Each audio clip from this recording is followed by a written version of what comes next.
Sorry, Leah, forgot to tell you about the music part. It's peppy. Our intro that we always bop a little bit to it.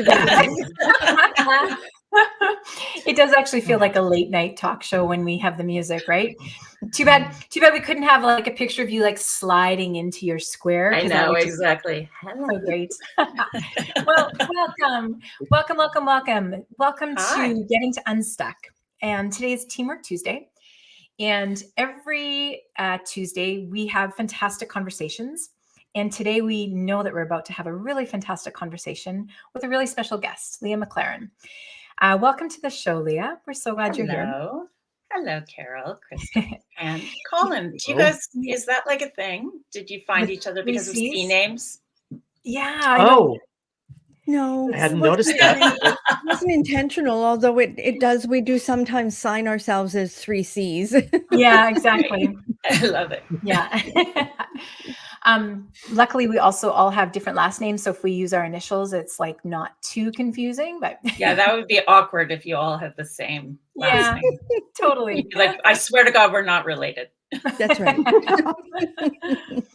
Okay, well, welcome to the show. If you are just joining us now, thanks for tuning in wherever this show finds you, whether you're joining us live, whether you are driving in your car, you're doing your dishes, you're working out. It's just really a pleasure to have you join us.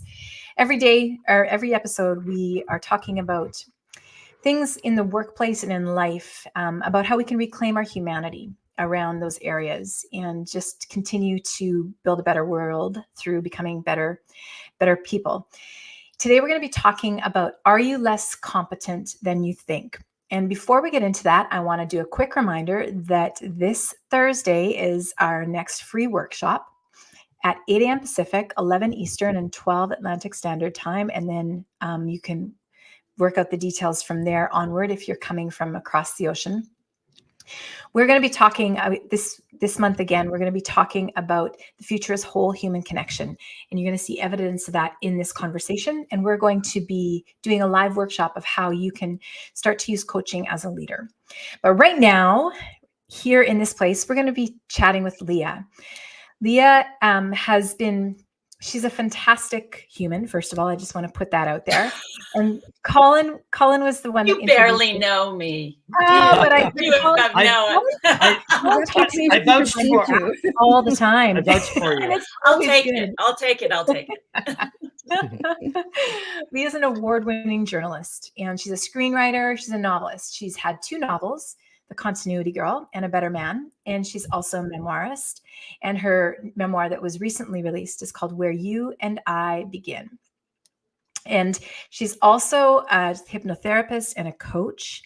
And she has a lot of really great insights today. We're going to be talking about how we can underestimate our competency and where the truth lies somewhere in the middle, and how we can better serve ourselves and the people that we lead.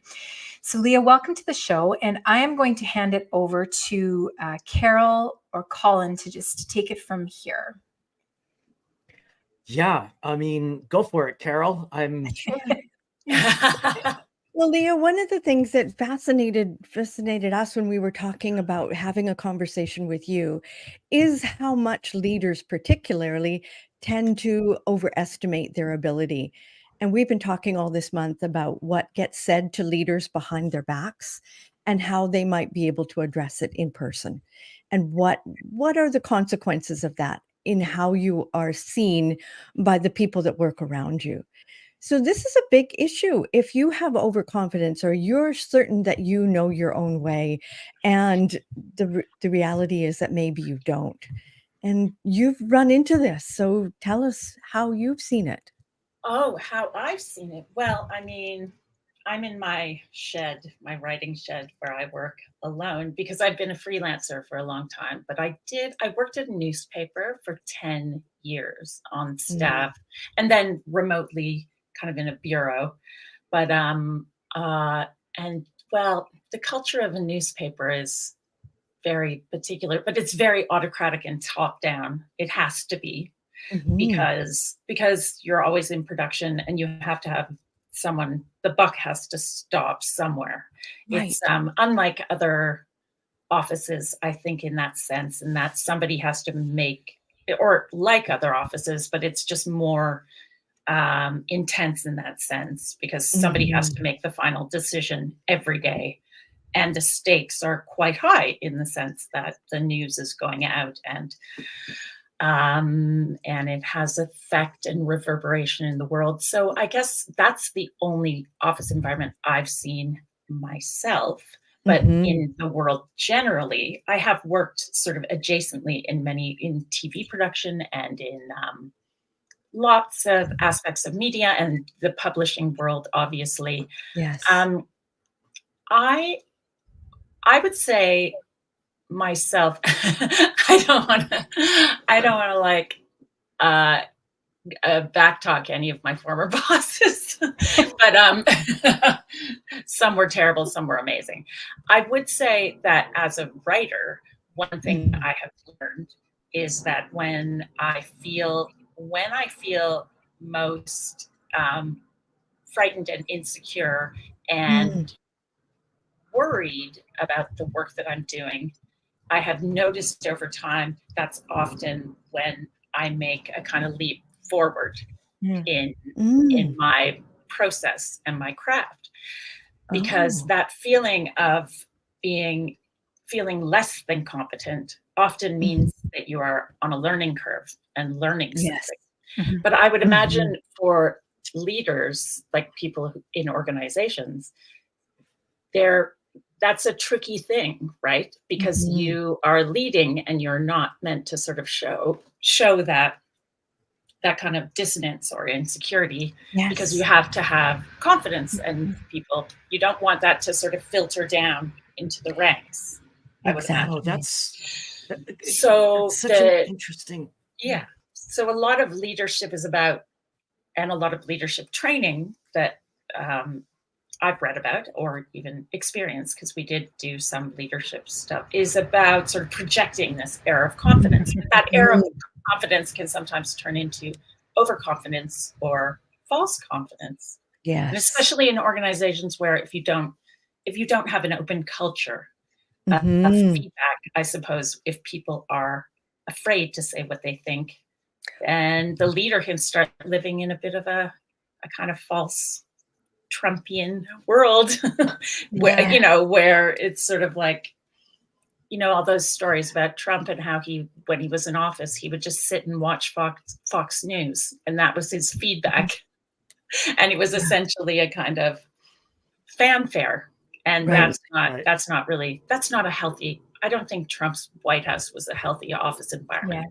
I'm just that's just my analysis. No, there are other sources. Perhaps it was a wonderful office, but I don't know. There's something really interesting in here, though, that there's something really interesting in what you said, though, Leah, about the workplace today, right? And this tension between feeling like you don't know enough or feeling maybe incompetent, and that's a driver to succeed and to kind of do better and learn and dive into things.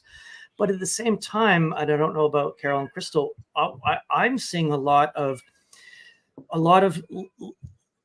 leaders that are dealing with people with a generation or a workplace that needs to feel safe all of the time. So how do you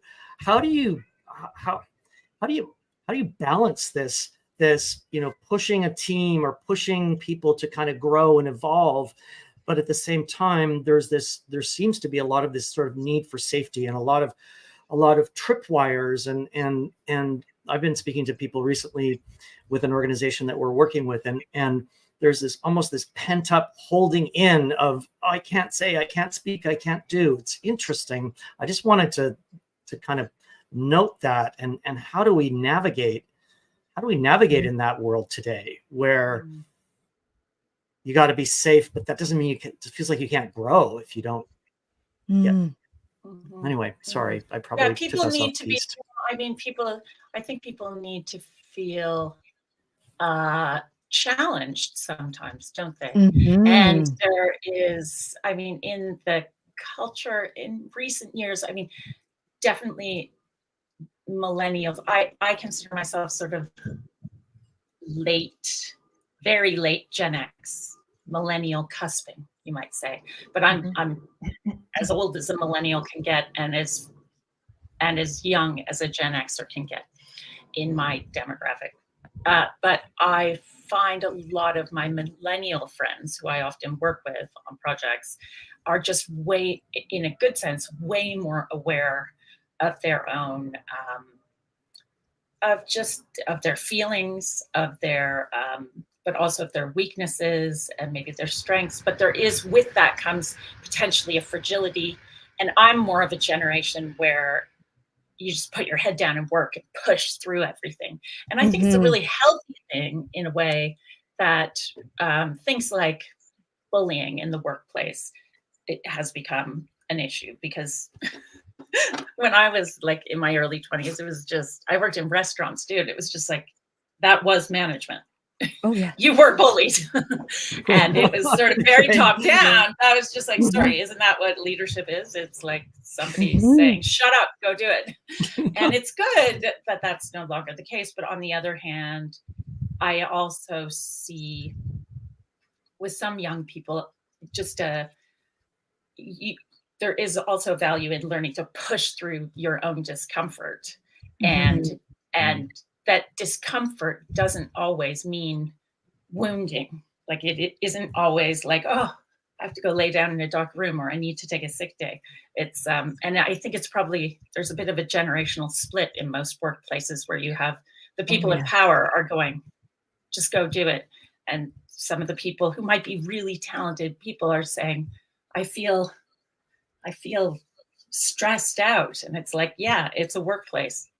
It's stress. Yeah. That's how we operate. So there's a balance, like stress. I'm fascinated by stress. Okay. Because in my career, I have found it to be often a really good thing.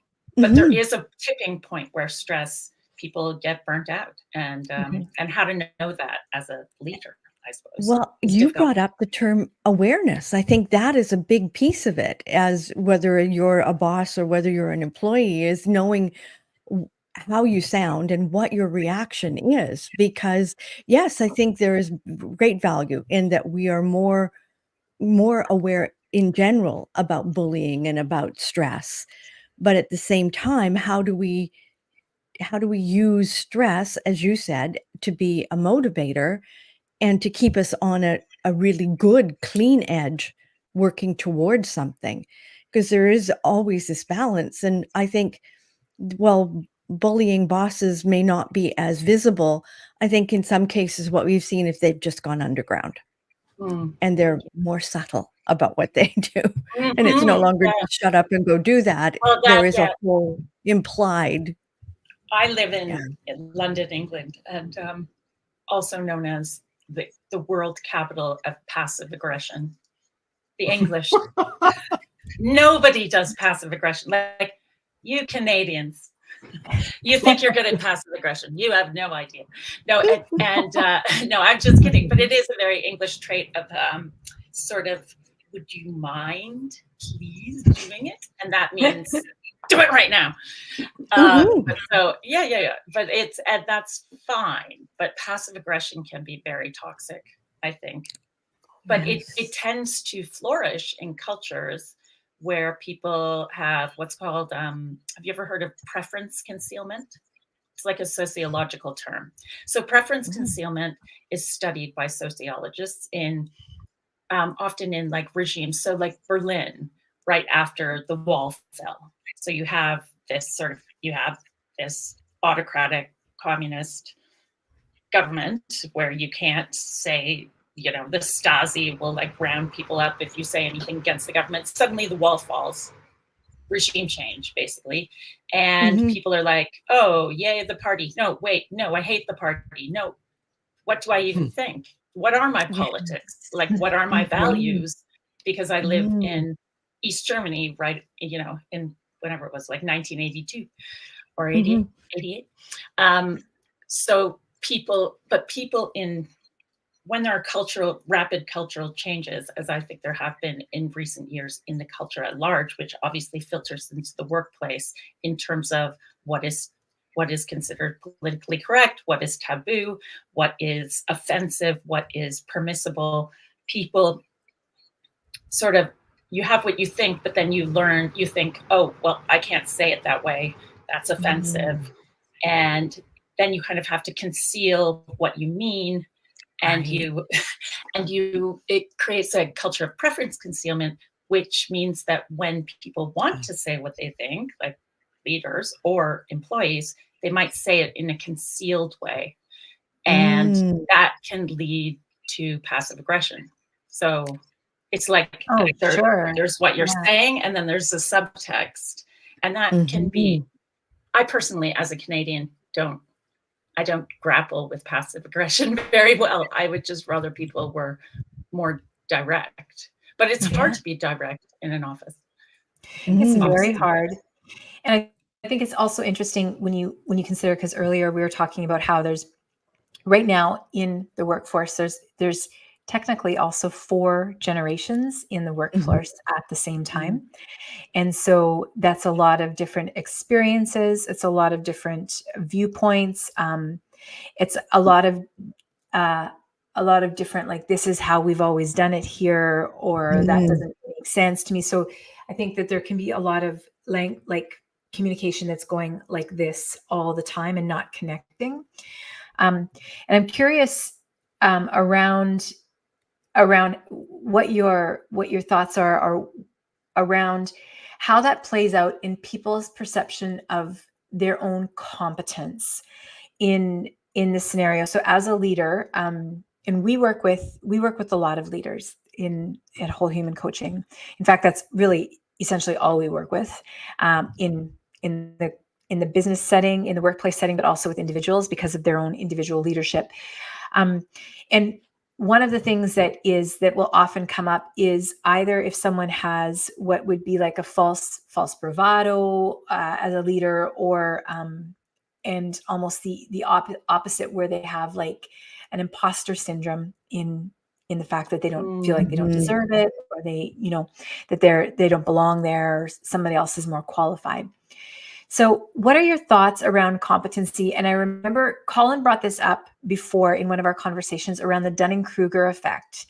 And that was how, and he was like, who I talk about this with? I talk about this with Leah. And I'm curious to dive into that a little bit and give us some understanding around it. Oh, I'm obsessed with the Dunning-Kruger effect. It's one of those. I'm a bit of a sociology geek. So the Dunning-Kruger effect is a famous sociological study. Let me see if I can paraphrase it succinctly. It's a famous sociological study. I think it was done in like the 80s, where a bunch of researchers went into the workplace, and they interviewed everybody, and the main thing they quizzed people on was how competent do you think you are? Rank yourself, then rank your colleagues. And they did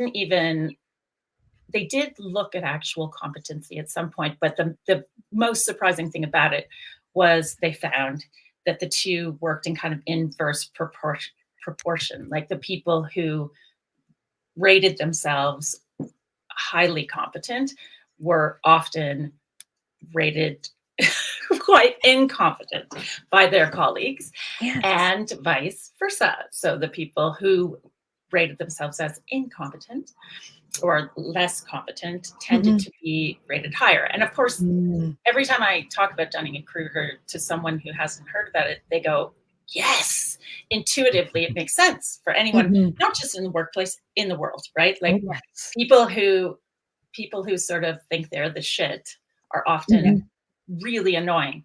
And people who are self-critical are often really charming and lovely, and you want to be around them. But similarly, it's also like that Michael Pollan, the New York Times food writer, who's brilliant, he writes a lot about food and how to eat, and he says something like, don't take vitamins, be the kind of person who does take vitamins.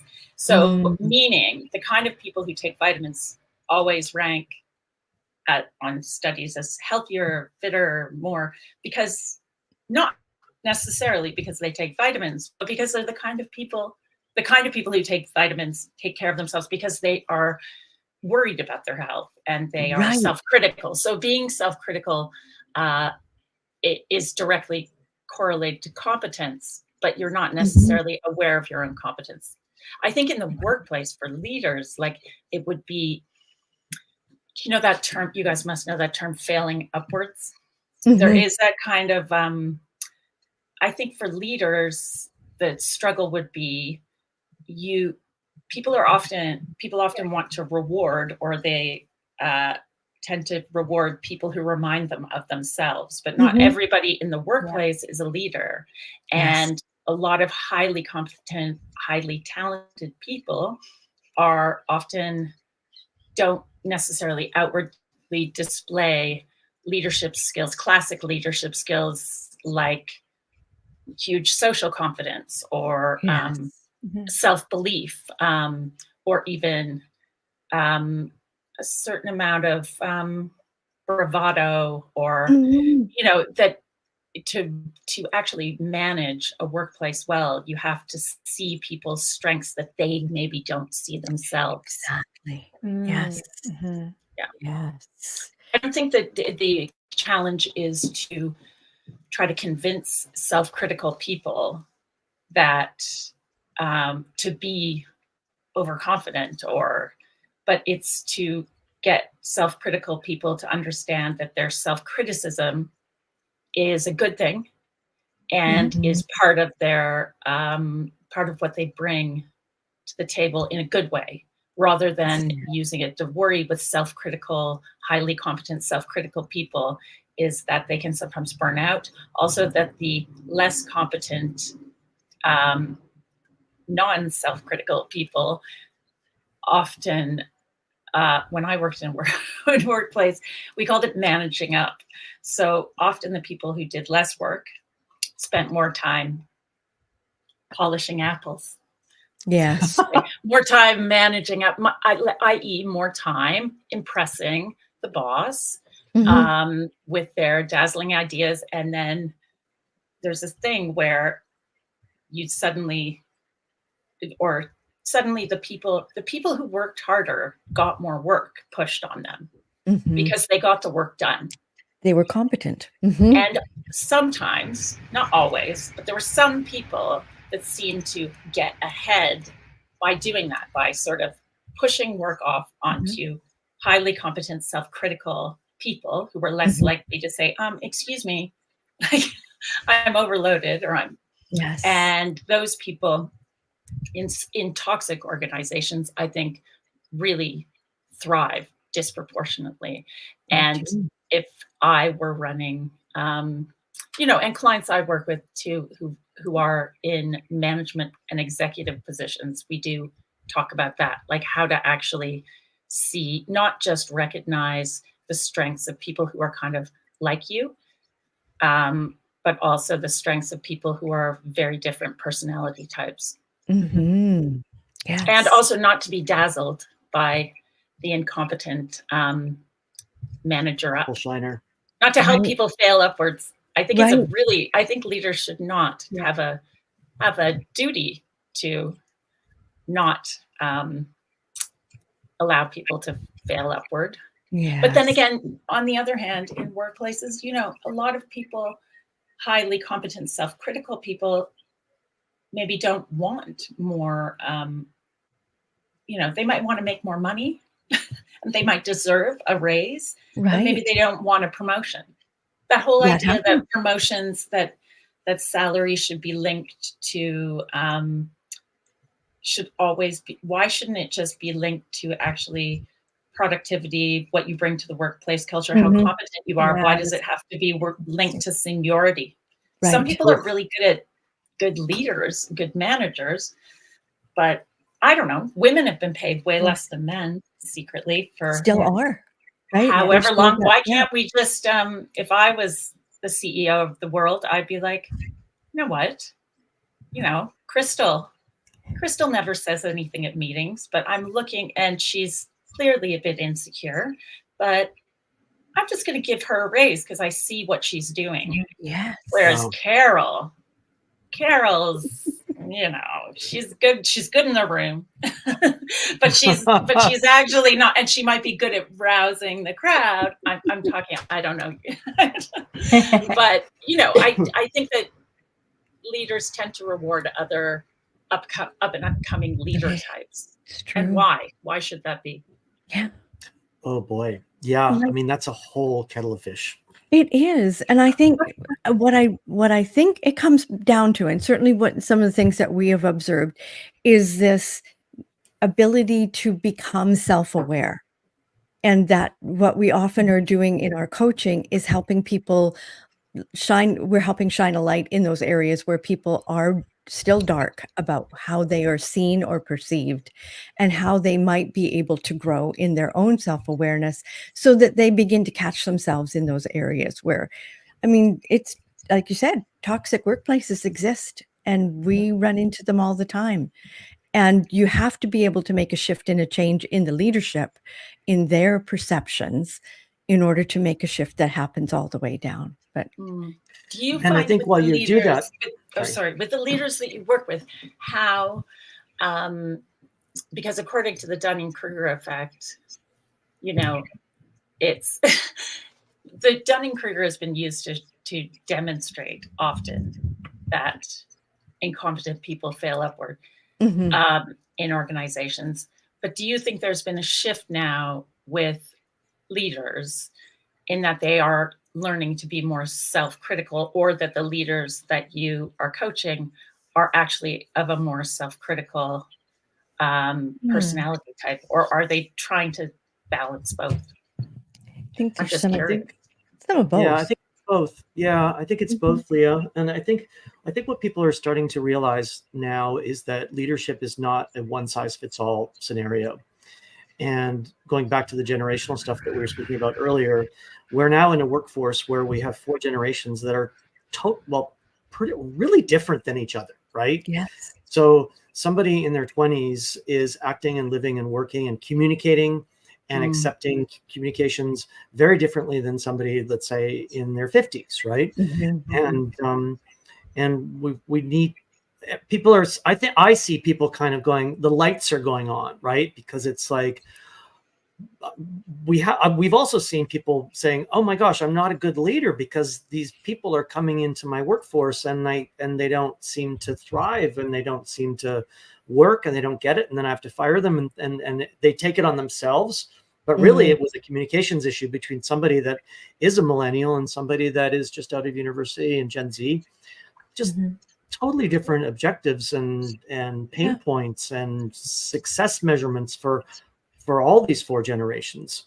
And then you layer in cultural differences or language differences, and it turns into it's quite a mix. Much more of it's much more of sort of management, like multi-ethnic management almost, right? Trying to get all of these different perspectives on the same sort of mission vision train. And that's what I think we're all seeing this sort of awakening to, oh, hold on, it's not a one size fits all. The leadership books that I read when I was, younger, we all know the ones, right? It's like, you do this and you 7 habits of this, and then you'll be a great leader, right? That checklist, I think, has become much more multidimensional now. It has almost. to be.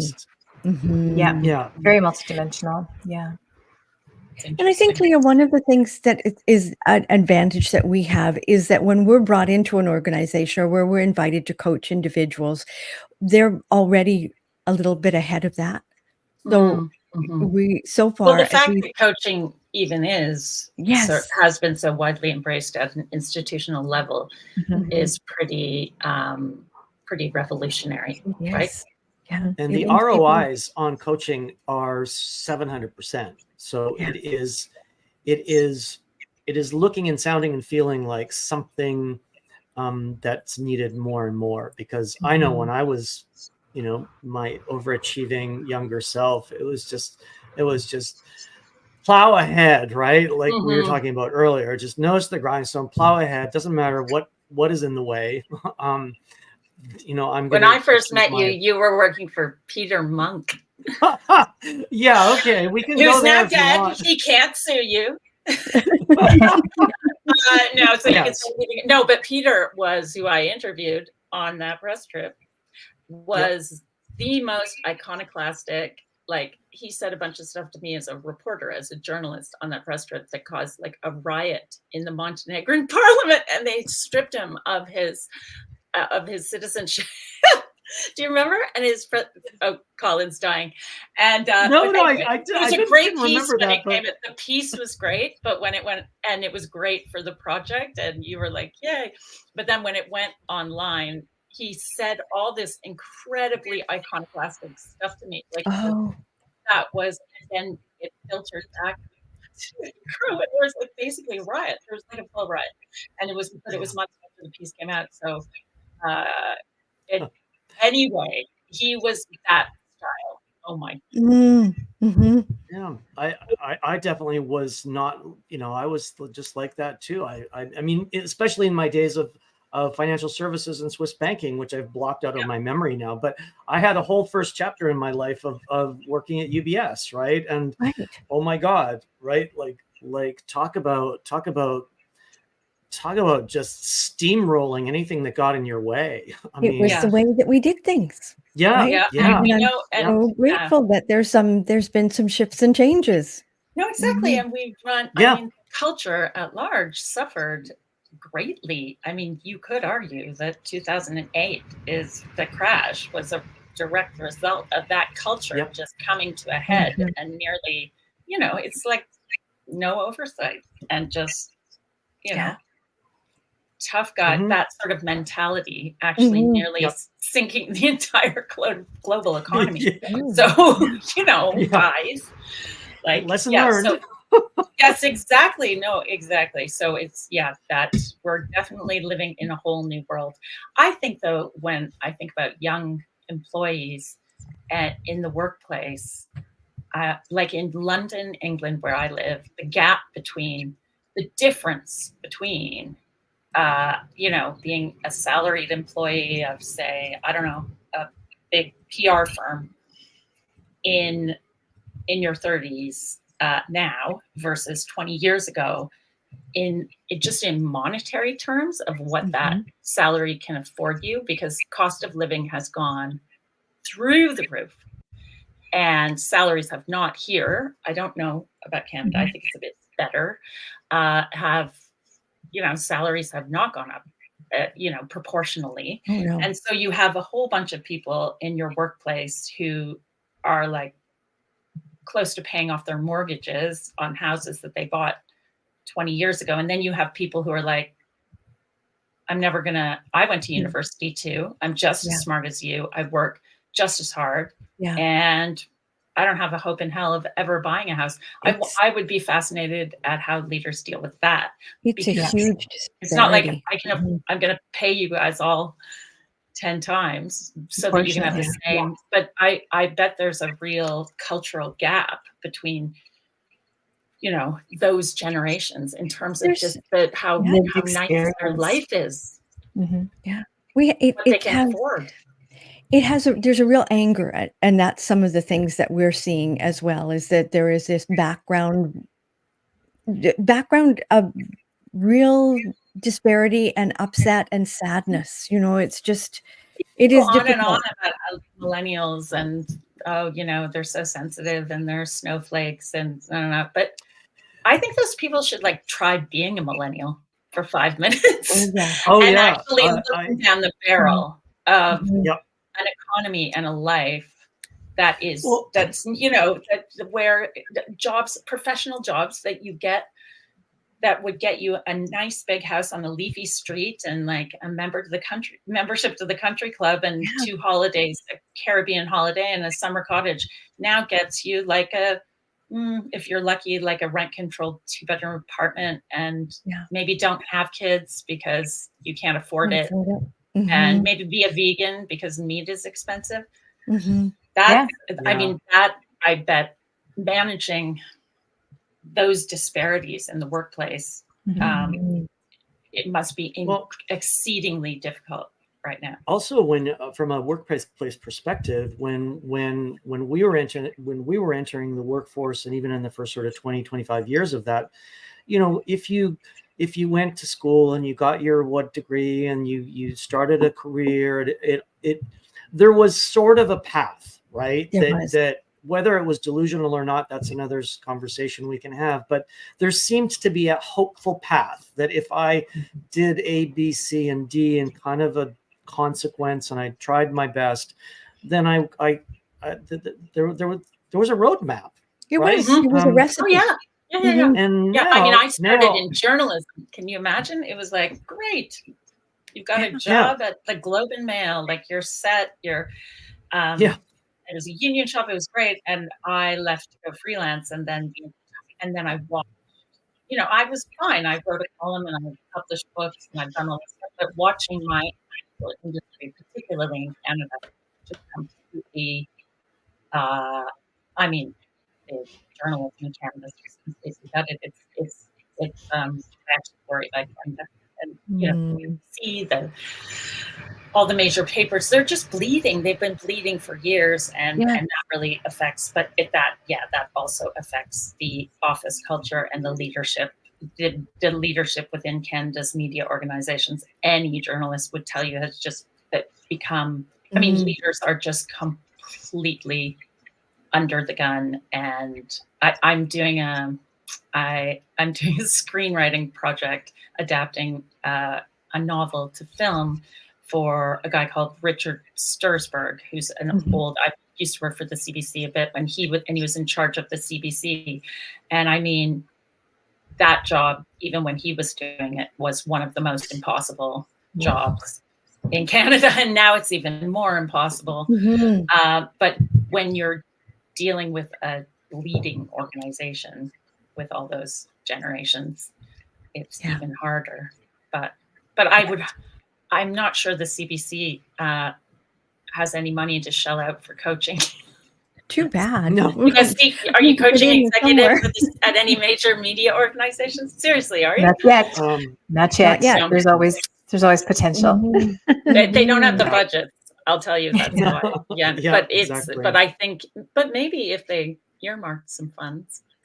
Well, and Leah, there's so much we could begin to talk about the state of journalism in the world and in Canada, and but it affects that office culture is the office culture that I knew, and it was, and that I still have colleagues working in, and it is a really tough one when you have that feeling of the, you're like on an island and the tides are rising. That whole industry is going through such a fundamental shift, right? So that's, I mean, maybe we could have another conversation another day, almost about sort of massive shifts in industries, because the media industry is one, but there's others where they are disappearing, right? Creative destruction, it's called, right? Creative destruction. You know that term? Such an interesting term. It's like I'm a piano maker. I'm working at the piano factory. Oh, this thing called the phonograph. That's never going to go anywhere. Right, exactly. I started, and I remember being shown Google in like my first year at the Globe and Mail when I was a cub reporter, and thinking, oh, cool. With no knowledge of like, this is the end of your industry as you know it. Right. Like, it's been quite an extraordinary ride in that sense. Quite a journey. But yes, I that requires huge leadership. Well, let's save that for our next podcast together. Sorry. We should probably wrap up and let you go back to your thank you. London. Thank you, Leah. Thanks for joining us today. Thank you. And if you are still here, thank you for being a part of our day and allowing us to be a part of yours. Don't forget, if you're interested in joining our free workshop on Thursday, March 28th, sign up now, so that even if you're signed up and you can't join us, to make sure you'll be able to get the replay on that, and you can learn how you yourself can start to use coaching in your leadership. Don't forget also one more thing. If you liked a show or any of the shows that you heard, please leave us a review. They are truly helpful, and share it with whoever you think is going to benefit from it. Until the next time. Thank you so much, Leah. Yeah, Thank thank you. you, It was a Leah. delight. Thank you for Lovely joining to us. see you again. Okay. All right. Take care. Thank you. Until the next time, Bye. we'll see you soon. Bye.